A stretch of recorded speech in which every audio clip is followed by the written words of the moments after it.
Do you find that the house is finally quiet, but your mind is anything but still? Oh, mamas, you're not alone. We're going to talk about that tonight on Midlight.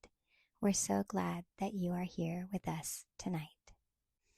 I know how it is in the middle of a busy life and sleepless nights. Our minds can just start to wander, and our hearts need to be quieted, and our worries try to rise up in us. And all we need is rest, not just physical rest, but spiritual rest, emotional rest, mental rest. And here is where the Lord meets us in His Word. It's one of my favorite verses. Psalm 46:10 says, "Be still and know that I am God."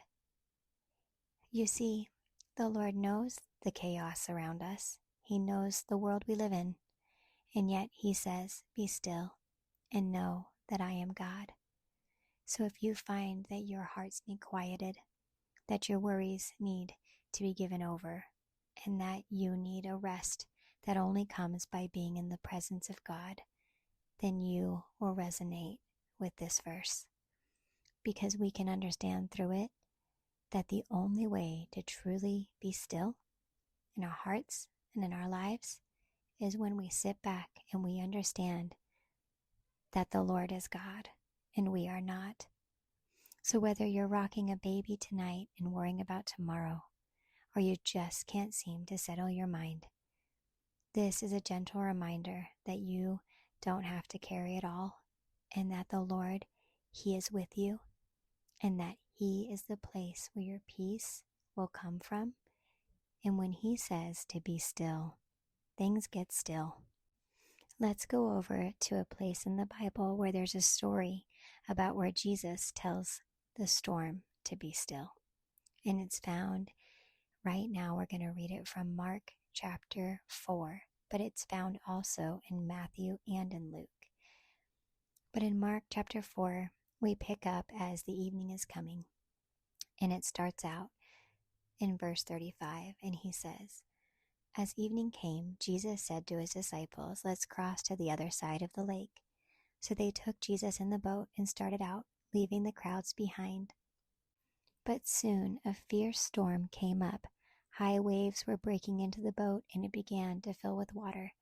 Jesus was sleeping at the back of the boat with his head on a cushion. The disciples woke him up, shouting, 'Teacher, don't you care that we're going to drown?'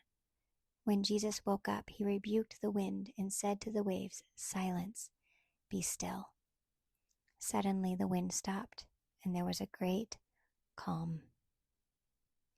It's funny. The next part is interesting to me. It's the disciples. And it says, first He says to them, He asked them, "Why are you afraid? Do you have no faith?" And the disciples were absolutely terrified. "Who is this man?" they asked each other. "Even the wind and waves obey Him." I find this funny because the disciples knew Jesus.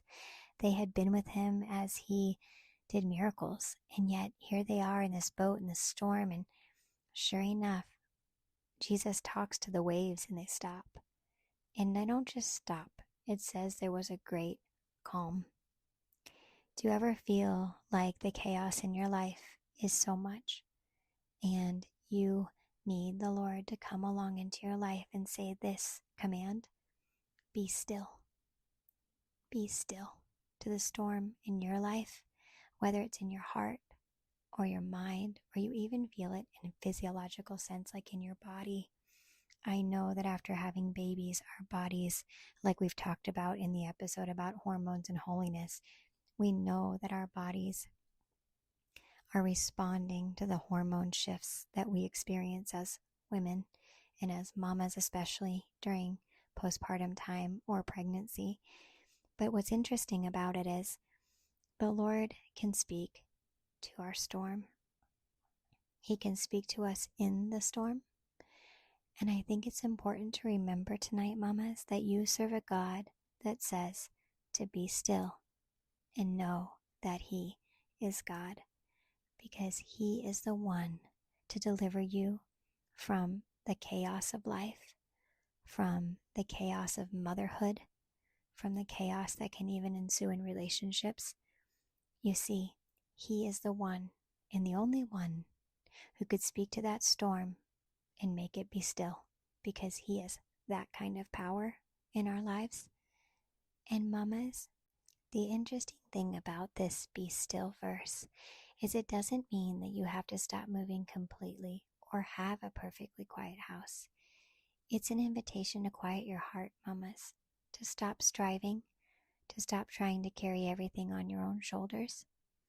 In the middle of the night, when it's just you and your baby, or just you and your racing thoughts, God is saying, rest here with me. You don't have to figure it all out right now. You don't have to be strong every second. I am God. I am in control, and I am with you. Mama, some of the most powerful moments with God happen in the stillness of the night, when the world is sleeping and it's just you and Him. That is a different type of holy ground, even if it feels messy and imperfect. So wherever you are right now, mamas, rocking your baby, sitting on the couch, or lying in bed, just remember that the Lord is with you. And you can tell Him, God, I know you are the one who says, be still, because I know that you are God. He is listening, and He is carrying what feels too heavy for you tonight. Isn't that beautiful to know that, mamas? That He is with us and that we are not alone. It's a beautiful, beautiful place to be when you put your trust in a God who is all powerful and knows you so well. And I want to share with you this. It's the Hebrew word called Rapha from Psalm 46:10. And the Hebrew word Rapha means be still. That is the translated word from Hebrew. And the word Rapha means to sink down, to relax, to let go, to cease striving, to be quiet, to drop your hands. It's not just be quiet. It's an active command to stop fighting, to stop striving, and to stop trying to control everything, and instead trust that God is in control. So I encourage you tonight to remember the word Rapha, Mama. Thank you for joining me tonight, mamas. I'd love to leave you with a blessing from Numbers 6:24 through 26. May the Lord bless you and keep you, make His face to shine upon you, be gracious unto you, and give you peace. Amen. Until next time, mamas, remember the words, peace, be still, or the Hebrew word Rapha. Take care, mamas, and we'll talk again soon.